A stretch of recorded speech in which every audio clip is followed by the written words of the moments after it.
Hello Booktube, welcome back to my channel. If you're new here, I'm Marilyn, and what am I doing? I am drinking hibiscus tea to lower my blood pressure. I have a few new subscribers, by the way, so welcome. Now, I have to tell you that I had been drinking hibiscus tea with rose hips, which was much more palatable than this strong, straight hibiscus tea is. So I don't think I'm going to buy it anymore, but you know, it's supposed to be very, very helpful in heart health in general. So let me take a sip while I go into my very special Comfort Only Reads wrap-up for the last 2 months. So I have been reading a lot in the last 2 months, much more than the 4 or 5 books that I'm going to talk about. But I found that I was putting it down because the books were not right for me at this moment. Now, for all of you who do follow me for the last 5 years or just the last year, you know that I went on a trip and I got ill. You're probably sick of hearing it. And I got physically ill, and then it kind of went into a mental health kind of crisis where I was struggling with panic attacks, which it had been in remission many years. So I just want to tell you I'm fine now, and I haven't had any symptoms for the last 10 days at all. And I think what's really helping me, maybe it's the hibiscus tea, I don't know, but it could be also that I'm doing a lot of resistance training exercise with my physical therapist and also by myself in my house, and also taking walks and just trying to calm my mind with meditation and all kinds of good stuff. So I decided every time I would pick up a book that wasn't a comfort read, I found myself putting it down. So I wanted to, the ones I finished were comfort reads. Last week, however, I had to choose a book. And one of the books that was high on the list of choose a book for me was Fahrenheit 451 by Ray Bradbury. It's a classic. And I really got into the story right away, but I had to put it down because not a comfort read, for one, and I wasn't ready because there was triggering things in it for me. I'm not going to spoil it for those of you who haven't read it. I don't read science fiction, so this was new to me, and I know I'm going to finish it one day because the story started really fast. It went right into what was going on. It centers around a fireman. I forget his name now, but he burns books and the houses where the books are from. That's his job. And he meets a young girl who sort of is changing his mind about, his beliefs about this new, in the future kind of life.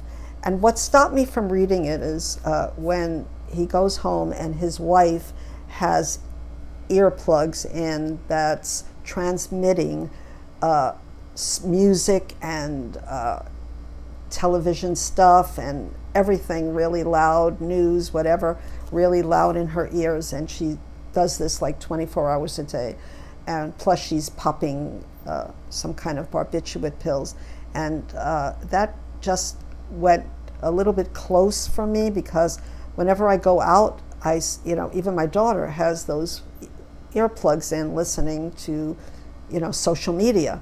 And I'm saying, wow, he was really ahead of his time for 1951, but I'm not ready for it right now. But I am, this is my book, and I definitely, it's an anniversary, 60th anniversary, so which is, earlier than 1951, but still, I bought it in Barnes & Noble and I plan to read it.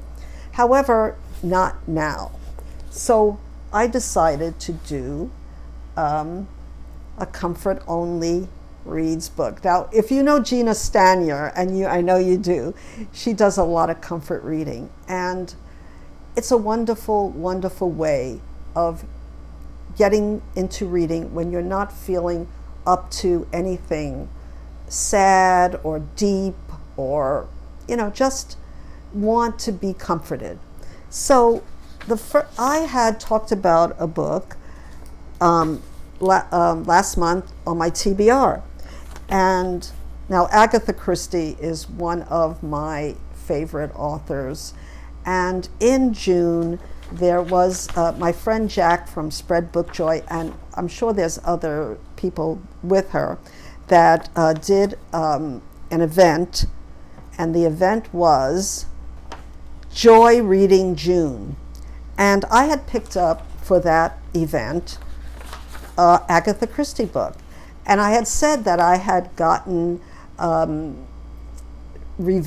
had watched reviews that said this wasn't one of her better books.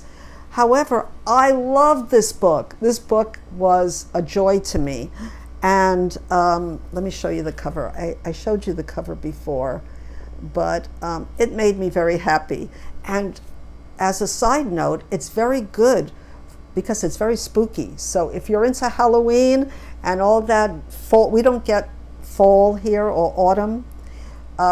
We just get a rainy season and a dry season. Unfortunately, it's been dry even during the rainy season lately, but we're hoping for rain because we do have brush fires.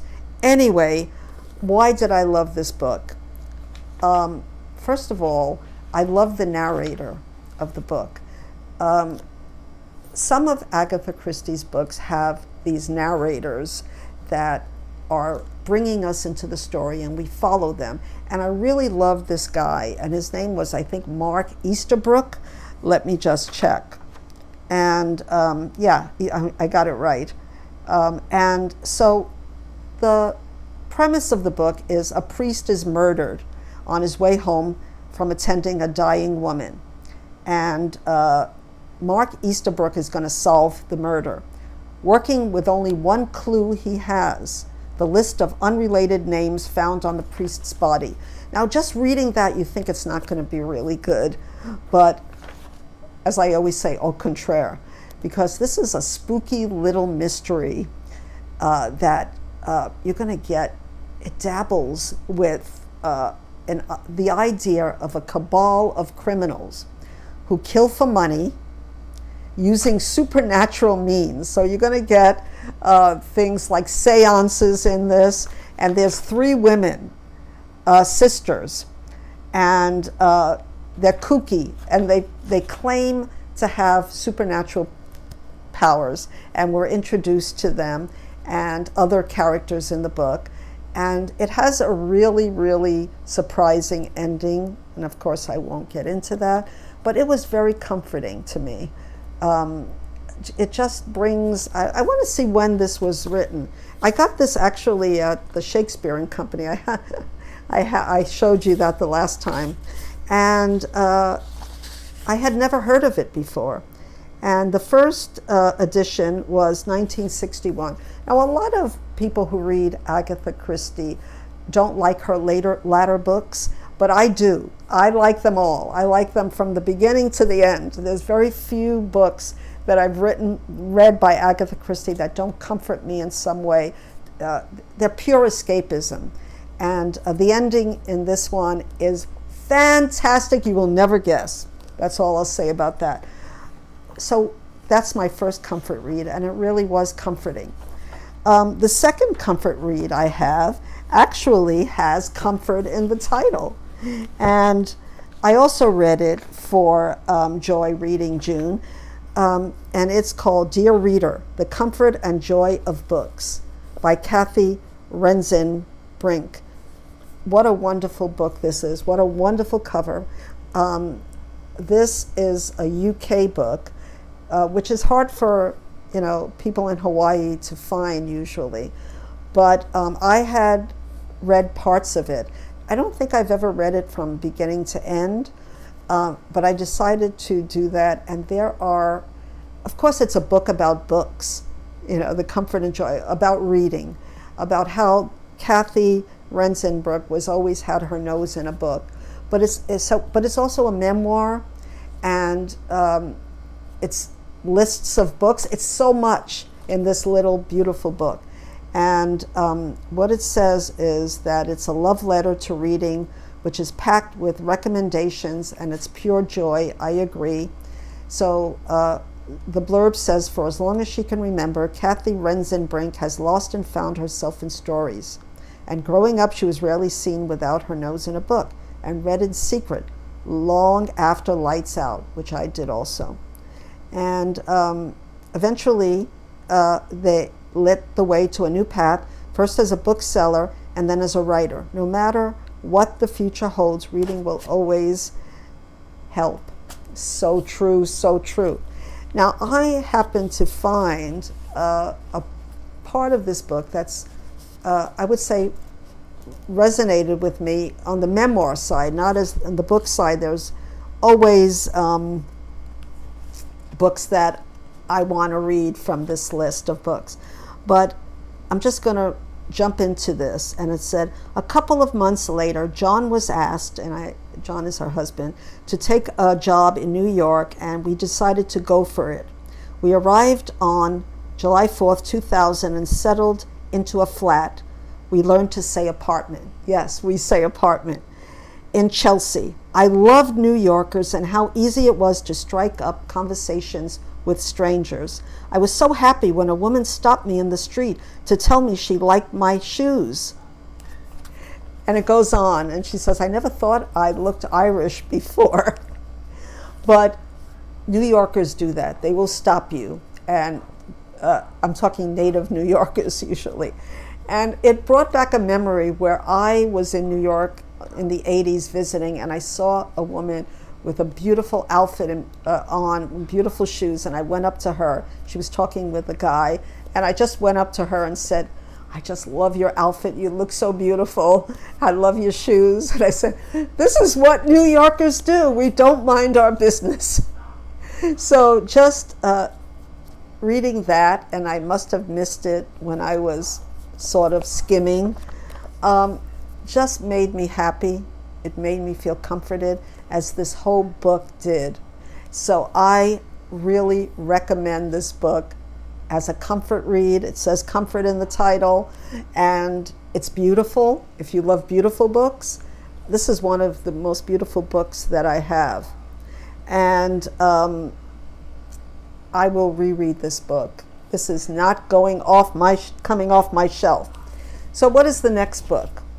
The next book was a surprise. I don't have it with me. I might have read it on Kindle. My good friend Nathan sends me Kindle books. Right now I can't afford to buy many books. But this book I'm sure you know about already. I read another book by this author, and his name is Nick Hornby. And the book that made me happy, very, very happy, very, very comforting, will be here. It's called High Fidelity. I'm sure you know this book, but I didn't know it. I knew it was a movie that was a US movie, American movie, but I didn't know it was a book. And I read about a boy, I think it was. I loved his writing, but this book made me happy, made me laugh, and also set me on a rabbit hole. So High Fidelity is about Rob Fleming, a 36-year-old man who owns a record shop in London called Championship Vinyl. His lawyer girlfriend Laura has just left him, and now he's going through a crisis. At his record shop, Rob and his employees, Dick and Barry, spend their free moments discussing mixtape aesthetics and constructing desert island top 5 lists of anything that demonstrates their knowledge of music, movies, and pop culture. So Rob decides to use this exercise to compile his own list. And the list is his top 5 most memorable split-ups. And he goes on this journey to find his girlfriends and find out why they broke up with him. And yeah, that part was good. But what really made me love this book, beside the music, was the relationship that Rob has with these guys at the record shop, and the Britishness of this book that I told my friend Jack from Spread Book Joy, who says she loved this book as well, that she loved the movie too, but you have to think of the movie as something way different from the book. And I said, I don't think I can ever do that because this is such a British book. But I still haven't watched the movie. And I think John Cusack plays him. I just can't see him in that part. But she said if you just think of it as an American movie, then you'll get along with it. I laughed out loud.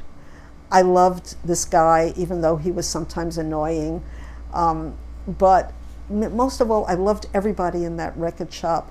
I loved the music I talked about. And I know that, that Nick Hornby loves music. I know this because, and this goes into the second book that I read, will be here, called Songbook. Now, Songbook by Nick Hornby, right after I read High Fidelity and loved it, I think I got it out of the library or I read it on Kindle, I'm not sure. But Songbook is a 2002 collection of 26 essays by English writer Nick Hornby about songs and the particular emotional resonance they carry for him. And first of all, he's very smart. He knows about different musicians and how these songs were made. I didn't know a lot of the songs, but some of the songs that he mentioned are my favorite songs, because in Britain, they really like the kind of music that I listened to in the 70s. And, I think he didn't love Bob Dylan as much as I do right now, but I wasn't a big Bob Dylan fan in the day, but now I love him. But he talks about a lot of the funk musicians that I would listen to, and I didn't love this book as much, only because I'm not smart enough in musicology to really, understand, and I didn't know some of the English people that he talked about. And as for some of the people the singers that I knew, he talked about Ann Peebles, who was a soul singer in the 70s, and she's not that well known here, but that she was well known there really made me feel really good among other singers that he talked about. Anyway, these two books made me very happy. Now, I'm not going to talk about this book. I'm not even going to show it to you because I read 10 books by this author, and he's become my favorite author. And another shout out to Nathan, because I probably wouldn't be able to get these books because they're not at my library. And this author is George Simenon. And I'm going to do a whole video. I read already 10 of his books, the Inspector Maigret books. I never knew anything about Inspector Maigret or George Simenon. I knew he was, I found out he's a French writer, and during the 30s, 40s, 50s, maybe the last one was in 60s, I'm not sure, but I will do my research when I do my one author that I'm going to talk about the books and why I love them so much. But I have to say that they are pure escapism into a Paris and other places that he has his mysteries.